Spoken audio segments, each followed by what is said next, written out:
네, 미국이 조지아주에 있는 우리 기업들의 현지 공장 건설 현장에서 대규모 불법 체류자 단속을 벌였다고 공식 발표했습니다. 손발이 결박된 채 줄줄이 연행되는 한국인 직원의 모습도 공개가 됐는데요.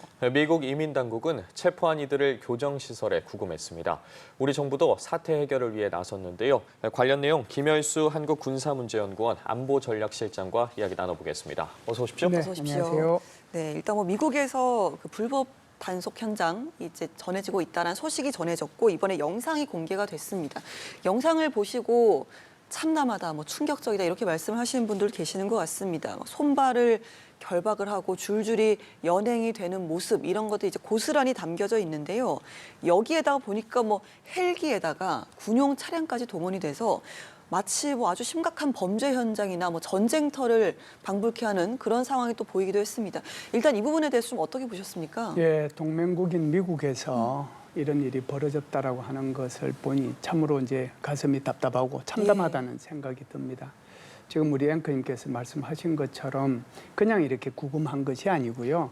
지금 이민세관국하고 이민단속반이죠. 국토안보부가 합동으로 헬기 군용 차량까지 동원해서 대대적으로 단속을 했는데 그중에 이제 한 300여 명이 한국인이고 이들을 이제 체포하는 과정 속에서 보여준 것처럼 결박도 하지만은 밑에 발에 이렇게 쇠고랑까지 이렇게 차서 버스에 타는 모습을 아마 보셨을 텐데 아마 그 모습을 보면서 아마 대단히 충격을 많이 받았으리라고 생각을 합니다. 그리고 이러한 영상이 전 미국뿐만 아니라 전 세계에 실시간으로 중계됐다는 것은 대단한 유감으로 저는 생각을 합니다. 예. 그렇기 때문에 지금 우리 정부도 대응에 나섰고 이재명 대통령 같은 경우에도 총력 대응하라라고 지시를 했습니다. 트럼프 대통령이 앞서 이번 상황을 보고 이민당국이 그들이 할 일을 한 것이다라고 밝히지 않았겠습니까? 좀 어떻게 해석을 해야겠습니까? 예, 트럼프 대통령은 당연히 이제 그렇게 얘기했으리라고 생각을 하고요. 그리고 이제 이것을 이제 한미 정상 간에 이렇게 금방 풀 수 있는 문제냐 하면은 그거는 저는 아니라고 봐요. 예. 그래서 사실상 트럼프 대통령이 탑다운을 좋아하지 않습니까? 그럼에도 불구하고 이런 문제 같은 경우에는 아무래도 이제 실무자선, 외교부 차원 그리고 이제 최종적으로는 아마 정상 간의 차원에서 이게 이제 해결하는 것이 순서라고 생각을 합니다. 그래서 지금 말씀하셨다시피 우리 외교부 차관하고 미국의 국무부 차관하고 전화 통했지 않습니까? 예. 그래서 우리는 우리대로 유감을 표명을 했고 미국의 국무부 차관도 예의주시하겠다라고 얘기를 했거든요. 그리고 이제 지금 우리 강훈식 대통령 비서실장하고 수지 와일스 미국의 백악관의 비서실장이죠. 예. 얼음 공주라고 하는 분. 이분하고는 지난 8월 달에 핫라인이 구축이 돼 있지 않습니까? 그래서 이런 핫라인 같은 것을 통해 가지고 좀 이런 문제들을 좀 물밑에서 조율할 필요가 있겠다 이런 생각은 합니다. 네, 이게 지금 한미 정상회담이 한 열흘 정도 지나서 이런 단속이 벌어진 거잖아요. 외교적인 그렇죠. 문제가 불가피할 것으로 보이는데요. 일단 외교부에서는 미국 국무부랑 통화를 하고 필요하면 워싱턴에 가서 좀 행정부와 협의도 해보겠다라는 방침인데 우리 기업들 입장에서 이렇게 해서 미국에 좀 진출을 하기로 약속을 한 기업들 입장에서는 상당히 좀 불안하지 않겠습니까? 그렇죠. 지금 여기 조지아주에 투자하는 것이 현대자동차하고 LG 엔솔 에너지 솔루션이죠. 합작으로 해서 76억 불을 이제 투자하는데 지금 그 문제에 대해서 미국 내에서도 비판이 있는 건 사실이에요. 투자라고 해놓고 여기에다가 그렇게 이민 단속을 이렇게 벌이면 이게 이제 율배반적인 게 아닌가 그런 얘기를 하기도 하죠. 근데 문제는 왜 하필 한국이 투자해서 짓는 공장에 여기에 이제 이민단속국하고 그리고 이제 국토안보부가 합동으로 헬기까지 동원해서 이렇게 했느냐 이게 이제 사실상 문제가 되는 거거든요. 그래서 여기는 이제 미국의 정치인 후보자 한 명이 제보를 했기 때문에 마침 이제 그 제보를 받고 이제 우리 한국 공장 짓고 있는 곳에다가 여기 지금 급습을 한 거나 이제 다름이 없다라고 생각하는데요. 보여주려고 하는 게 아닌가 이런 생각을 합니다. 무슨 얘기냐 하면 그러니까 미국에 대해서 투자를 하는데 투자하는 건 좋다. 대신에 그 투자할 때 그 고용하는 인원들은 미국인을 고용을 해야지 여기 이제 불법 체류자들이나 그런 사람들을 고용해서는 안 된다 하는 것을 이제 보여주려고 하는 거거든요. 그래서 우리가 흔히 이제 뭐라고 할까요?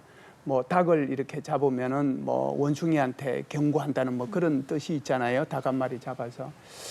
그래서 마침 이제 제보를 미국 쪽에서는 받았으니까 이 공장 하나만 제대로 급습을 하면 미국에 투자해서 하려고 하는 모든 다른 나라에도 경종을 줄 수 있겠다는 그런 생각을 저는 가졌다라고 생각을 해요. 그래서 이제 이렇게 대대적인 단속을 하지 않았느라고 생각을 하는데 사실상 이것은 미국의 실업률하고도 직접 관련이 되는 예. 겁니다. 미국의 실업률이 다소 올라가니까 아마 이렇게 해서 불법 체류자들이나 또는 불법 이민자들이나 그런 인원들 대신에 미국인들을 고용하라고 하는 강한 메시지가 이 속에 들어있거든요. 그러면은 이제 다른 미국에 투자하고 있는 다른 우리 한국 기업들이나 또는 외국의 기업들 이런 데서는 이미 이제 이 사건 하나를 보고 다 이미 조치했을 거라고 생각을 해요. 우리 이제 한국의 그 삼성이라든지 또는 이제 SK라든지 다 이제 그 미국에서 지금 투자해서 공장 짓고 있지 않습니까? 지금 이 일이 일어났기 때문에 이미 아마 저는 조치는 다 했을 거고요. 다시 추가적으로 무슨 뭐 삼성에서 짓고 있는 파운드리 공장이나 또는 SK가 짓고 있는 그 공장에서 이런 일이 일어나리라고는 저는 생각하지 않습니다. 말씀해 주신 부분과 관련해서요. 국내 정치권에서 우려의 목소리도 나오고요. 또 비판의 목소리도 있습니다. 짚어준 부분이 미국이 어쨌든 700조 원 가까운 대미 투자라는 선물 보따리를 안겼는데 이런 일이 얼마 지나지 않아서 발생한 것과 관련해서 여러 이야기들이 나오고 있는데 앞으로 이제 한미 관세 협상 등과 관련해서 세부적인 부분 조율할 게 굉장히 많이 남지 않았겠습니까? 이번 사태가 어떻게든 영향을 미칠 것 같은데 어떤 방식으로 좀 반영이 될 것 같으세요? 지금 관세 협상에는 이제 직접적으로 저는 영향을 미칠 거라고 생각을 해요. 예. 또 그것을 또 의식을 해서 미국이 이런 단속을 벌였다라고도 추측을 할 수는 있거든요. 한번 보시죠. 일본이 이제 지난주죠. 일본의 경제재정상이 미국을 가지고 러터닉 상무부 장관하고 양해각서를 채택을 했지 않습니까? 일본은 이제 미국에 투자하는 것이 5,500억 불이거든요. 그래서 5,500억 불에 대해서 어떤 분야에 대해서 투자할 것인지 이런 것들에 대해서 다 이제 MOU를 체결을 했는데 결국은 러터닉 상무장관이 주관하는 투자위원회를 만들어서 거기서 이제 건의를 대통령한테 하면 트럼프 대통령이 최종적으로 결정을 해요. 투자는 일본이 하는데 결정은 미국 대통령이 하는 거죠. 거기에 대한 것들이 있었고 두 번째는 이제 이익 공유 배분이 있어요. 그래서 일정한 금액에 대해서는 이익을 50대 50으로 나머지 금액은 뭐 이익에 대해서는 미국이 90%. 예를 들면 이런 식의 그 합의를 끝냈단 말이죠. 그러면서 이제 15%의 관세는 유지하고 자동차 관세도 15%로 한다. 이게 이제 큰 거잖아요. 그러면은 지금 한국하고 미국 사이는 아직까지 이것이 MOU가 타결이 안 됐잖아요. 관세 협상은 타결이 됐지만은 문서로까지 아직까지 작성이 안 됐거든요. 그러면 지금 물밑에서 계속해서 우리 한국의 관료들이 가가지고 얘기를 지금 미국하고 하고 있어요. 중요한 것은 이런 거죠. 투자 분야를 어디로 할 거냐. 투자 방법은 어떻게 할 것이냐, 이익 배분은 어떻게 할 것이냐, 재투자는 어떻게 할 것이냐. 이것 가지고 미국은 미국대로 자기 이익을 얘기하고 있는 거고 우리 한국은 국가 이익을 최대한으로 앞세워가지고 우리가 이익이 될 수 있는 방향으로 계속 이 얘기를 하고 있는 거거든요. 그렇다라고 하면은 미국 입장에서 보면은 지금 한국이 너무 자기 이익을 많이 이제 얘기를 하고 있다는 생각이 들겠죠. 그런 면에서 보면 아무래도 일본이 우선 타결됐다는 것이 우리 한국 쪽에서는 부담이 되고 또 한편으로는 이런 것들을 통해 가지고 한국한테 이제 압박을 가하는 거잖아요. 그래서 아마 이게 앞으로 이제 MOU가 체결이 되면 우리는 우리대로 국익을 지키려고 최대한으로 노력을 하겠지만 미국이 이게 상당 부분 침투한 적어도 이제 일본 형태의 그런 모델이 이제 하나 만들어져 있으니까 그런 정도 선에서 타결이 되지 않겠는가라고 생각을 합니다. 네, 일단 우리 정부는 지금 구금된 국민들에 대해서 이제 현지에서 영사 면담을 시작을 했습니다. 일단 뭐 건강 상태 등을 지금 파악을 하고 있다고 하는데요. 사실 지금은 미국에서는 이제 처분이 결정될 때까지 구치소에 수용하고 있는 걸 원칙으로 하는데 우리 정부는 일단은 시시비비를 나중에 가리더라도 한국인들이 풀려나도록 하는 데 초점을 두고 있다고 합니다. 이 부분은 좀 가능하겠습니까? 그러니까 이제 우선 이런 사태를 조금 객관적으로 우리는 볼 필요가 있습니다. 자칫 잘못하면 예를 들어서 무슨 뭐 마약 소탕 작전하는 것처럼 또는 뭐 테러범들 이렇게 소탕하는 것처럼 이렇게 이제 헬기나 또는 군용 차량이 동원돼서 그리고 이제 우리 한국인들이 쇠사슬에 이렇게 묶여서 가는 걸 보면서 감정이 좀 복받칠 수 있거든요. 그런 것보다는 그런 것은 그런 것대로 보되 조금 이제 객관적으로 봐야 된다라고 제가 말씀드리는 이유는 사태를 볼 때 감정이 앞서면은 어떤 일들을 그르치기가 쉽잖아요. 그러면은 왜 저 많은 인원들이 우선 구금이 됐느냐 하는 것에 대한 분석이 필요해요. 그래서 우리가 이제 미국에 많이 여행들 갔다 오시는 분들도 있고 또 자녀를 미국에 보내서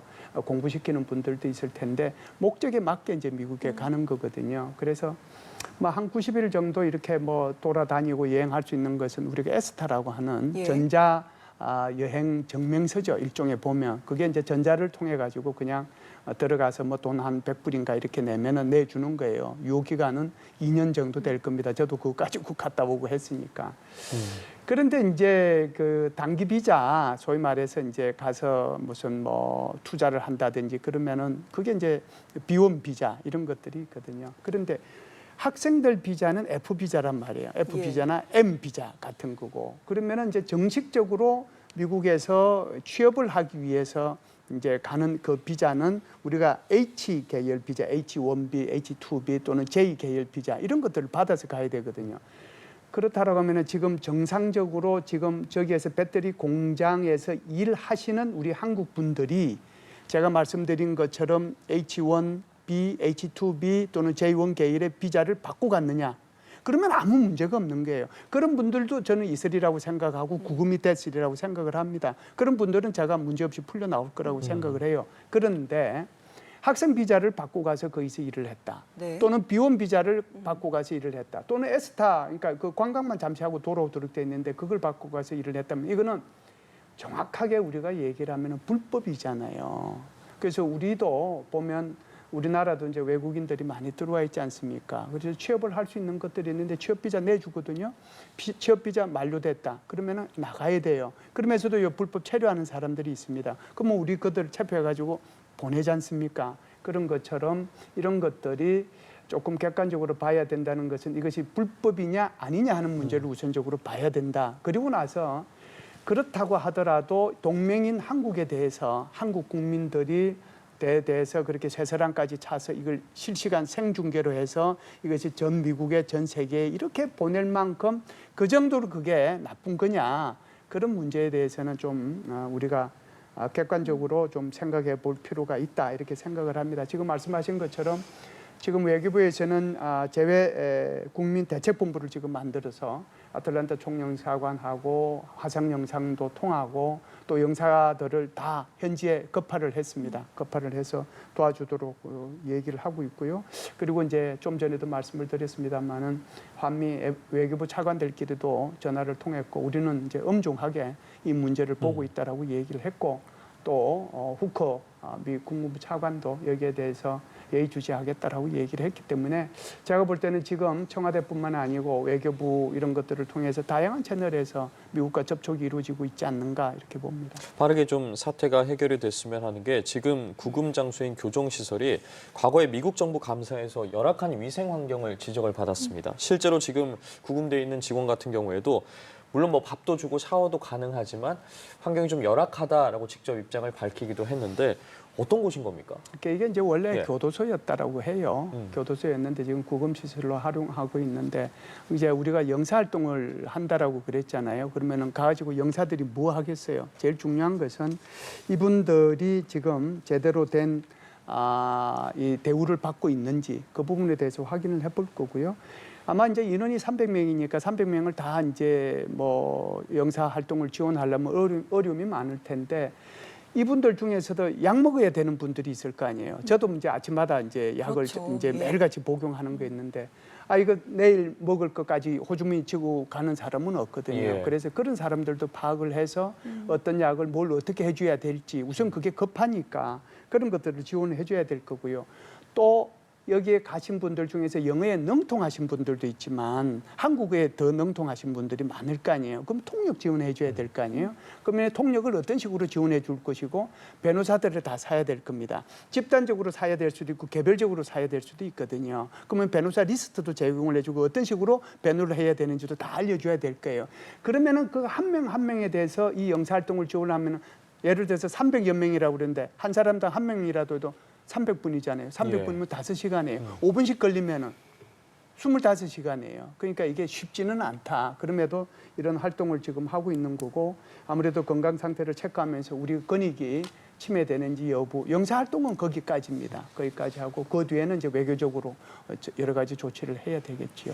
알겠습니다. 이번에 이렇게 좀 대대적으로 단속이 벌어진 배경에 대해서 많은 분들 궁금해하실 텐데요. 토리 브레넘이라는 이 지역 정치인이 본인이 제보자다라고 주장을 한다고 하는데 이 인물이 트럼프 대통령의 강성 지지자, 뭐 극우주의자 이렇게 좀 알려지고 있습니다. 신고를 대체 왜 한 걸까요?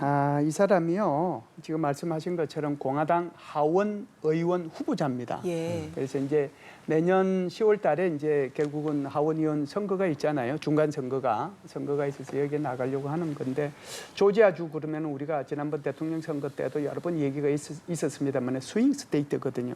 그러니까 사람 투표 성향이 공화당으로 갔다가 민주당으로 갔다가 거기서 누가 잡느냐에 따라서 이제 대통령이 되고 안 되고 하는 데인데 지금은 적어도 거기에 이제 하원 의원 수가 14명이나 되니까 비교적 큰 선거구죠. 근데 지금 현재는 공화당이 9명이고 민주당이 5명이고 상원 2명은 다 공화당입니다. 그래서 여기에 이제 어떻게 보면은 지난번 바이든 대통령이 스윙 스테이트니까 여기에 이제 민주당 표를 더 확보하기 위해서 어떻게 보면은 우리의 그 현대자동차하고 LG 엔솔 공장을 여기다가 좀 해달라고 그렇게 얘기했을 수도 있는 거잖아요.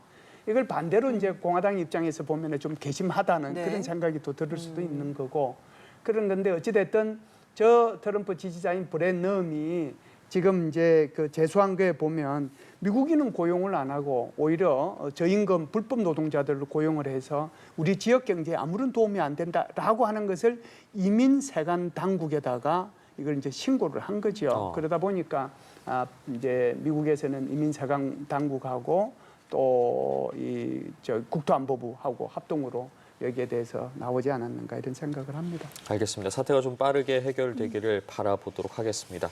이 내용도 좀 다뤄보도록 하겠습니다. 최근에 미국 뉴욕타임스가 2019년 북미 협상 국면에서 미국이 이제 김정은 위원장의 도청을 위해서 특수 침투 작전을 했다는 폭로성 보도를 네. 내놨습니다. 북한에서 지금 별다른 반응 내지 않고 있는데 알고 있었을까요? 아니면 아차 싶었을까요? 저는 이제 후자라고 우선 어. 생각을 하고요. 우선 이 사건에 대해서 잠시 좀 말씀을 드리도록 하겠습니다. 예. 우선 2019년의 초 상황이라고 하면 2019년도 상황을 한번 봐야 되는데 2019년 2월 달에 북미 회담이 있었지 않습니까? 그래서 아마 특수부대가 침투했다라고 하면은 2018년 늦겨울이거나 2019년 초가 될 거예요. 1월 달이나 아마 이렇게 됐을 텐데 트럼프 대통령 입장에서는 굉장히 궁금하죠. 하노이 회담에 임하는 이 김정은의 생각이 어떨까? 그걸 알고 나면 회담에 나가면은 백전백승할 수 있는 거잖아요. 그래서 그걸 이제 아무래도 이 통신 감청을 좀 해야 되는데 감청할 방법이 없으니까 아무래도 이제 감청 장비를 설치를 하면은 아무래도 쉽게 이제 감청이 되겠죠. 그래서 이제 그쪽에다가 부대를 이제 보냈는데 그 부대가 누구냐면은 미국의 특수부대 중에 특수부대라고 하는 것이 SEAL팀의 해군, SEAL. 그래서 SEAL 팀 6라고 하는 팀 6라고 하는 이름의 이 부대가 갔는데 이 부대가 이제 오사마 빈 라덴, 그러니까 9.11 테러의 주역이죠. 그 주역인 오사마 빈 라덴을 제거할 때 팀 6가 성공했던 그 팀이거든요. 그러니까 아주 정예팀 중에 정예팀이니까 이 팀을 사실상 잠수정을 통해 가지고 이제 침투를 시켰는데 북한에서 이제 어선하고 이렇게 맞닥뜨린 것 같아요. 아무래도 이제 거기에 들어갔을 때 낮에는 들어갈 수 없는 거잖아요. 밤에 들어가니까 그러니까 이제 뭐 조명이 켜지고 그러는 과정 속에서 아마 이 뉴욕 타임즈의 보도에 의하면 이 SEAL 팀 6하고 교전이 벌어져서 어민들을 살해하고 돌아왔다. 뭐 이 얘기거든요. 그래서 작전은 실패했다라고 하는데 그러면은 북한이 이제 이때 알았겠느냐 하는 문제로 이제 다시 돌아가면 제가 볼 때는 이때 몰랐을 거라고 생각을 해요. 그러니까 북한에서 이제 어민이 죽고 그랬는데 뭐 워낙 이제 그런 열악한 이제 어민들 또는 어선들 그런 상황이니까 북한에서 이것을 이 뭐라고 할까요? 그 김정은한테까지 보고하는데 여러 가지 어려움이 있었을 거라고 생각을 해요. 어민들이 직접 발견이 됐느냐, 그렇다면 수장이 됐느냐, 안 떠올랐느냐, 여러 가지가 있을 수 있거든요. 그래서 완전히 이제 그 수장이 됐거나 안 떠올랐으면 전혀 모르는 거죠. 설령 떠올라서 그 어민의 숫자가 몇 명이 안 됐다고 한다면 그 해당 지역의 당서기 해당 지역의 행정을 담당하는 사람, 군부대 이런 데서 은닉했을 가능성이 있어요. 이게 김정은한테 보고 안 하는 거죠. 자칫 잘못하면 이거는 큰 일이 생기는 거거든요. 예. 만일에 그걸 보고해서 김정은이가 이걸 알고 있었다라고 하면 2019년 2월 달에 하노이 회담에 갔을까요? 저는 그래 66시간 동안 기차 타고 갔을 리가 없다라고 생각을 해요.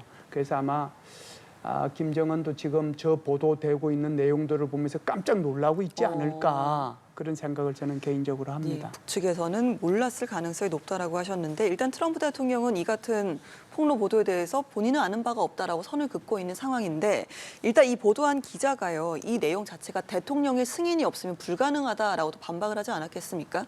일단 이번 사태 자체가 김정은과 트럼프 간의 어떤 관계에 있어서 긍정적인 영향은 적지 않을까라는 생각이 드는데요. 어떻게 보시나요? 네, 긍정적인 영향은 적을 겁니다. 부정적인 영향이 훨씬 더 크겠죠.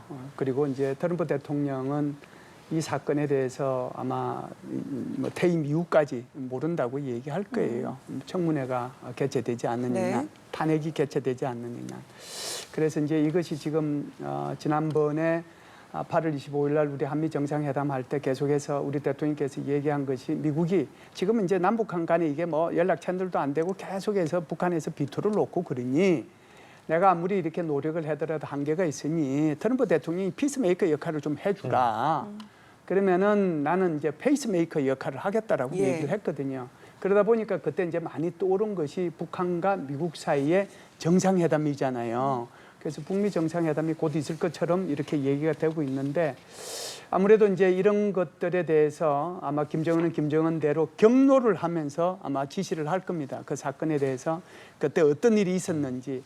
그래서 아마 그 사건에 대해서 사실관계 여부를 일단 파악을 하고 그 파악이 지금 뉴욕타임즈 기자가 보도한 대로 맞다고 하면 아마 북미 회담의 가능성 그런 것들은 오히려 점점 줄어들 수도 있지 않겠는가. 그런 생각을 합니다. 네, 이번 보도가 어떤 국면으로 흘러갈지도 좀 지켜봐야겠습니다. 지금까지 김열수 한국군사문제연구원 안보전략실장과 이야기 나눠봤습니다. 말씀 고맙습니다. 고맙습니다.